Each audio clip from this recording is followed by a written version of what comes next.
Good day, students. Welcome back to EduTop Poly class.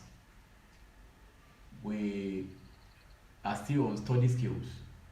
But remember, in our previous class, we discussed two basic study skills, which are note taking and note making. And we discussed that we have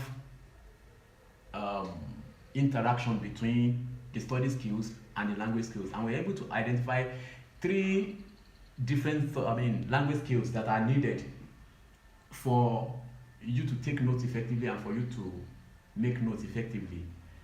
So we identified listening, writing, and reading, that they are required in classroom for you to take notes and outside the classroom for you to make notes. These three skills are the most required for any student. You have to listen, especially when you are in class. Then you have to write when you are in class. Then after the classroom, you preparing for exam, preparing for a test, or you just want to do personal reading, you have to do reading.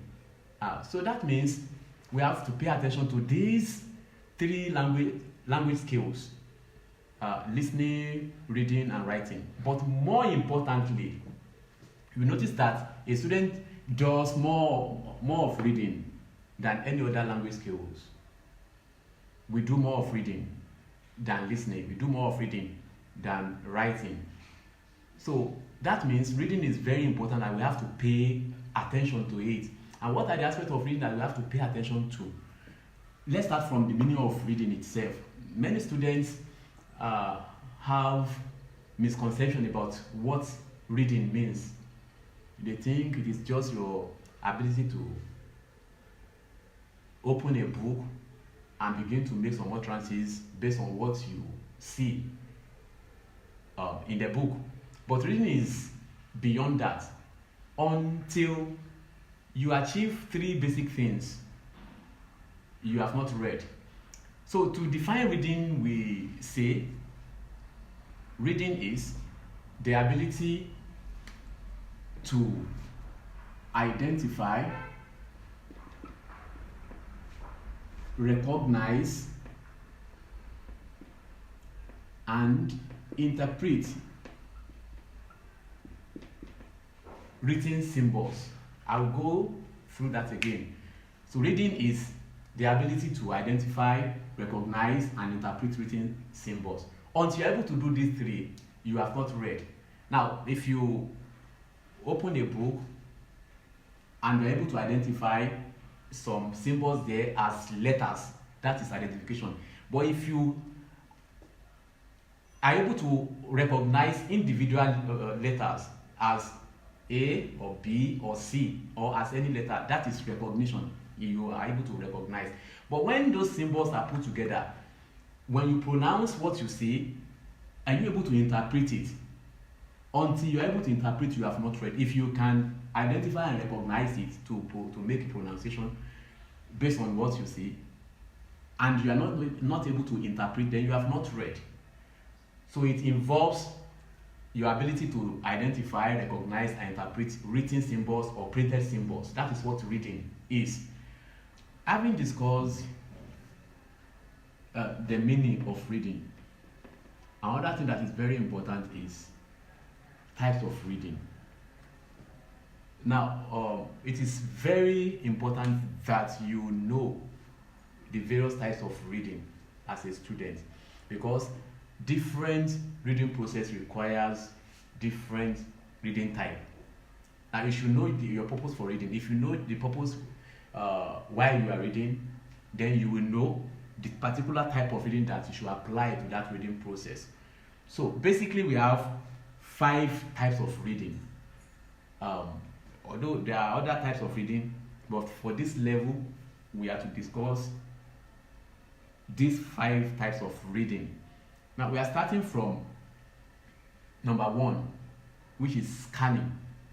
Scanning is a type of reading where the reader takes a quick glance through a material in order to locate a particular information.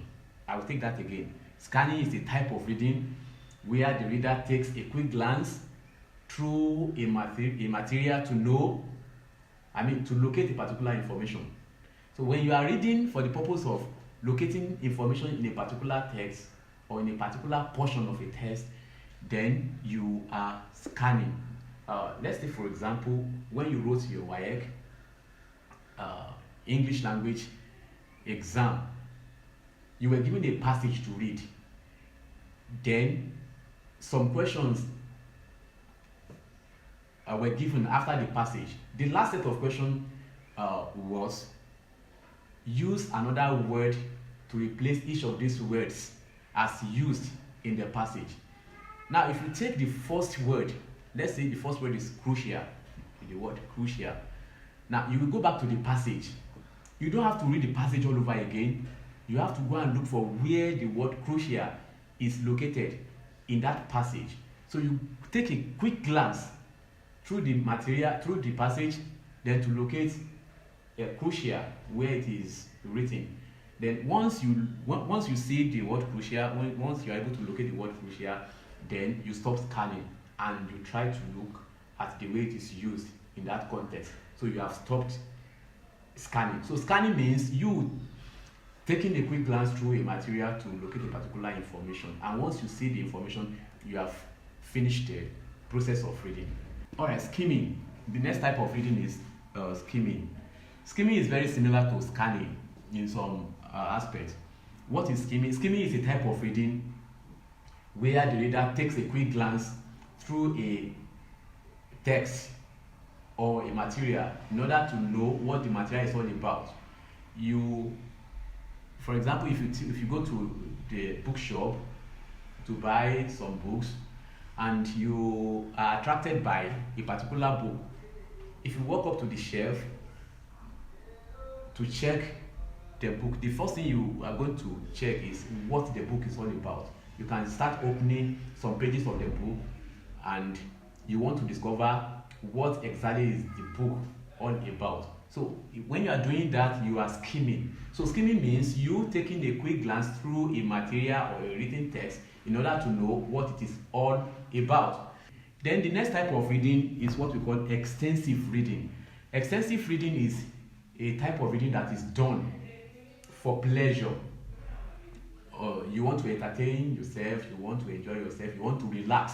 So when you are relaxing and you just want to read something to relax, the type of reading you are doing then is extensive reading. The types of books we read in extensive reading are books like storybooks, magazines, newspapers, and some other books that you can read for pleasure. So the next type of reading is called the intensive reading. Intensive reading is so different from the other types of reading that we have been discussing. Intensive reading is the type of reading some people call normal reading. In some textbook you see intensive reading as normal reading. Now, why do they call it normal reading? That is the type of reading you do in school when you are preparing for exam, when you're preparing for seminar.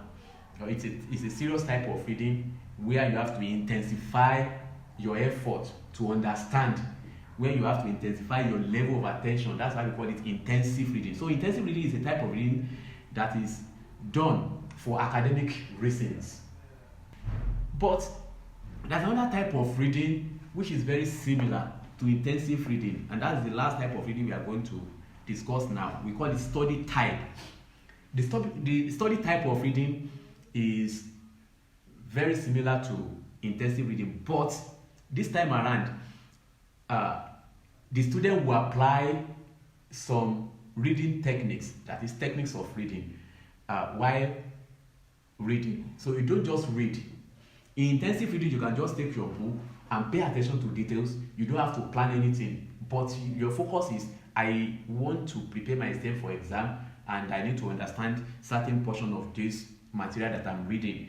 You are not planning it. So study type of reading is adding planning, adequate planning to intensive reading. Actually, in study type of reading, you are still doing intensive reading, but with some aspect of rigorous planning. And that is why I would say study type of reading is a reading type where the reader applies certain techniques of reading in the process of reading. So when you apply these techniques, any of these techniques, to your reading in intensive reading, you are now doing study type of reading. But if you just read without applying any technique, you just read to understand, to prepare for exam, you are doing intensive reading. But here, some scholars refer to this as critical reading. Now, basically for this level, we are going to identify two basic techniques of reading, which are the SQ3R and the OK4R. Don't forget, we use them whenever we are engaging in study type of reading, or the one we call critical reading. So let's start with SQ3R. SQ3R is a technique of reading where the reader plans the reading process according to each of the items we have in SQ3R. So I'm going to spell out the meaning of each of these letters in SQ3R. For example, the S stands for survey. That is the first thing. As a student who want to stand out, if you are using SQ3R, the first thing you do is survey. Let me tell you about survey.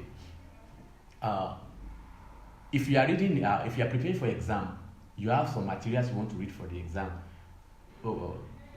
One of the important materials you use for exam to prepare for exam is your textbook. If you have a textbook, if this textbook is for a particular course, it is not everything in this textbook that you need to pass that course. There are some textbooks that are used for several courses.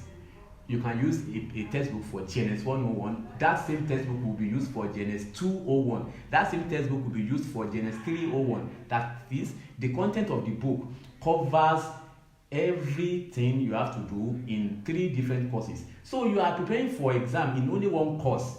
Now, it means you have to do your survey. You have to mark out the areas that concern you in this textbook to pass this particular course. So you have to do your survey because you don't have to read everything. How do you go about that? You already have your course outlines given to you by your lecturer.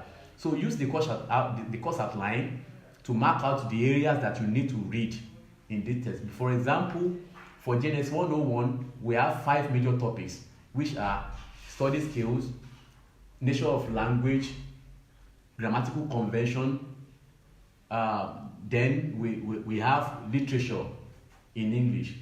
Now, if you have those topics mapped out from in a textbook, then you have planned what you have to read.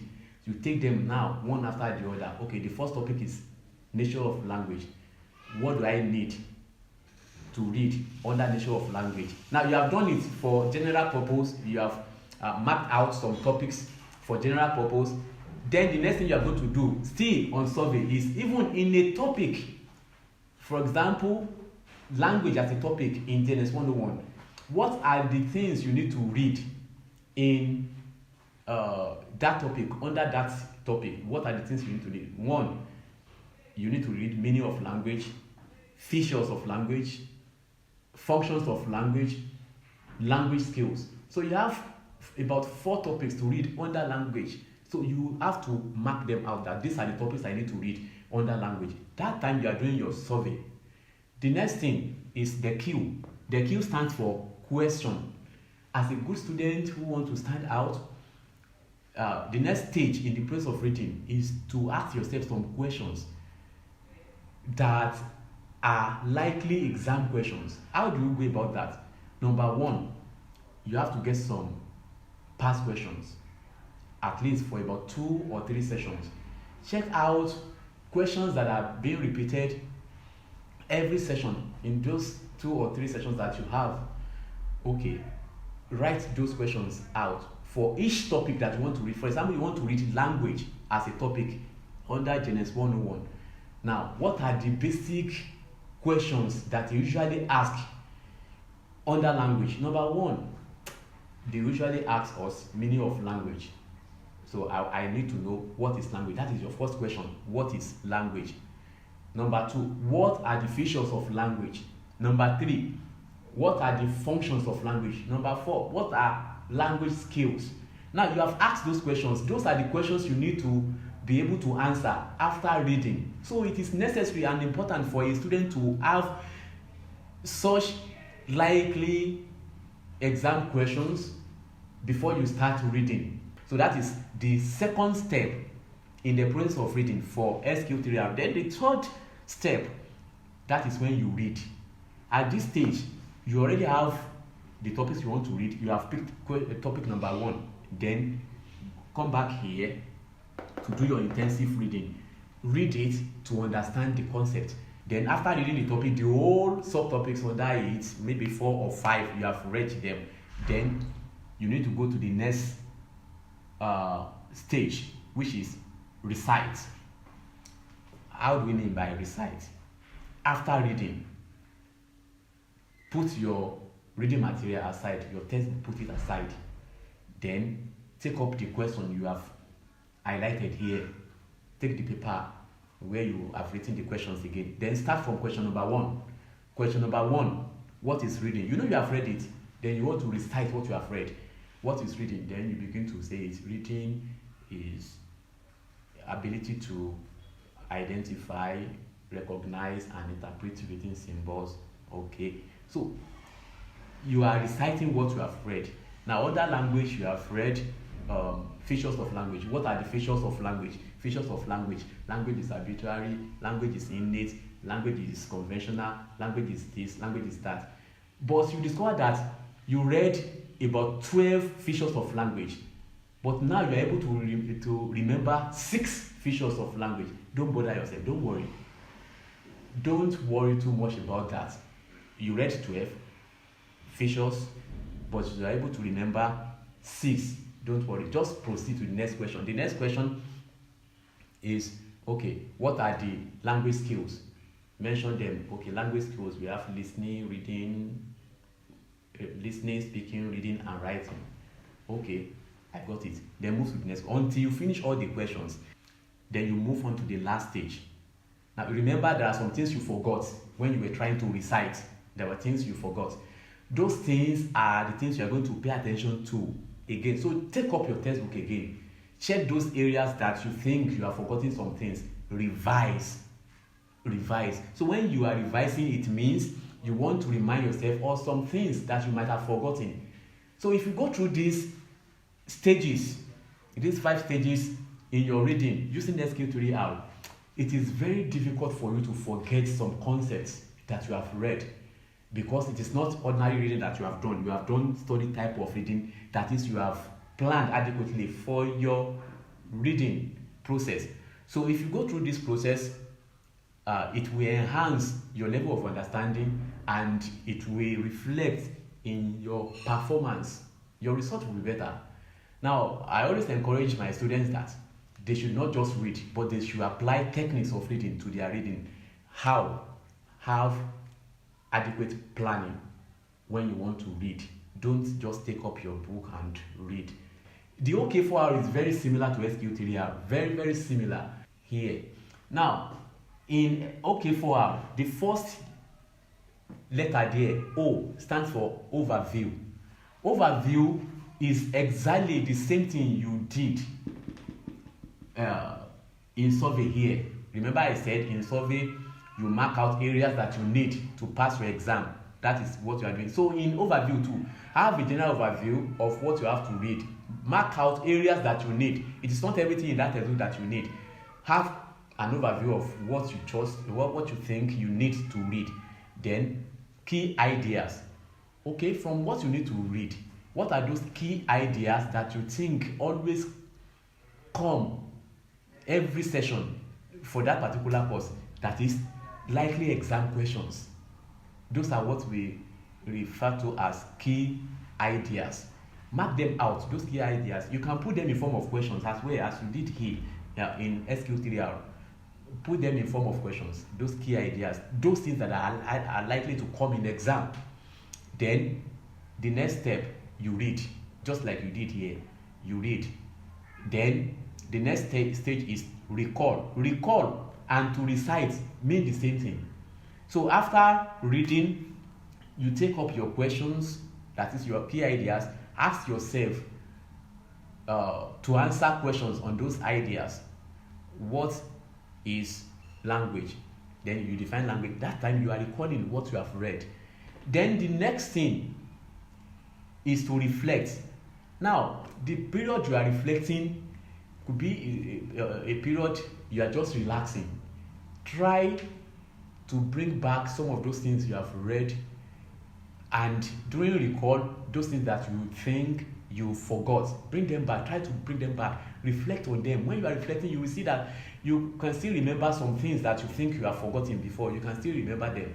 Now, it means that the period between the time you recall, that is you recite here, and the time you are going to take back your textbook is a bit longer in OK4R than in SQ3R. So in OK4R, you are still going to reflect after trying to recall some things. There are things you forgot.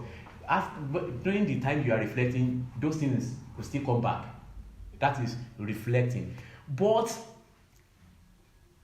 after this stage, you can now take back your textbook.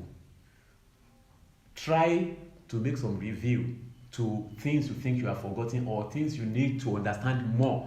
There could be things you think your level of understanding about them are not yet satisfactory. Then you can now go back to your textbook, read them again, and that will enhance your level of understanding in those areas. So these techniques are very important if you are a student in a higher institution of learning.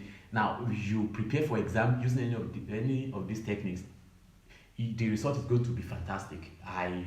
Just trust me.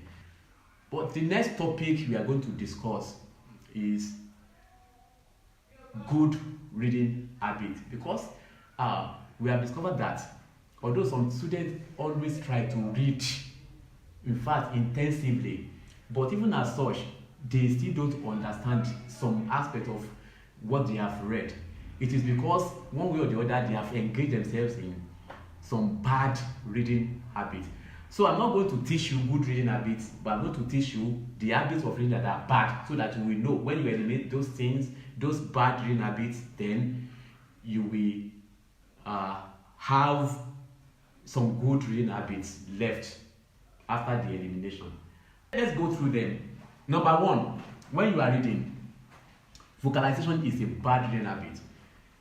What is vocalization? That is when you are reading and you are reading aloud. You are pronouncing word for word every lexical items in the reading material that you are reading. So some students cannot do without saying out some particular text that they are reading in a book. So when you do that, you are engaging yourself in vocalization. Vocalization is a bad reading habit, that is reading aloud, that other people will hear clearly what you are reading out in the text you are reading. We call it vocalization. It's a bad reading habit. Then another bad reading habit is sub-vocalization. Sub-vocalization is very close to vocalization, but this time around, in vocalization you are making audible sounds. People will hear you clearly what you are saying. But in sub-vocalization, we only know that you are making some sounds out of what you are reading, but we cannot hear the individual words that you are pronouncing. So if you want to know that you are sub-vocalizing when you are reading, just put your finger across your lips, then you will see some movement. So it is very bad to sub-vocalize when you are reading, that is to make inaudible sounds when you are reading. So inaudible sounds while reading is called sub-vocalization. Then another bad reading habit is regression. Regression is when you are reading a certain portion of your text, that is of the material you are reading. You are reading certain portion, for example, a small paragraph, for several times, and you keep repeating the same portion for several times. That means comprehension is not in place. If you notice regression, stop the reading process and you can start all over again. Then the next reading habit that is bad is finger tracing. Some students cannot read without tracing each line. Now, maybe they don't want to miss out the lines. I don't know, but you will see some students either tracing with your pen or tracing with your finger. Any of the two is a bad reading habit. So you don't trace the lines when you are reading. So finger tracing is a bad reading habit. Then the next habit that is bad is head movement. Some students will think this is not possible. Now, how will I not move my head? One basic rule about reading is that when you are reading, you don't engage yourself in any other muscular activity. Anything that will use your brain to control again. You see, even the finger tracing, scientifically it is proven that there is a portion of your brain that is controlling any movement in any part of your body. To move a finger, a part of your brain is doing that. To move your hand, there is a part of your brain that is doing that. Don't engage your brain in any other activity than to concentrate on the reading. For example, you see some people that when they are reading, the head will begin to move from side to side, that you can easily notice the time they end a line and the time they are going to begin another line. So it moves left and right at interval, determined by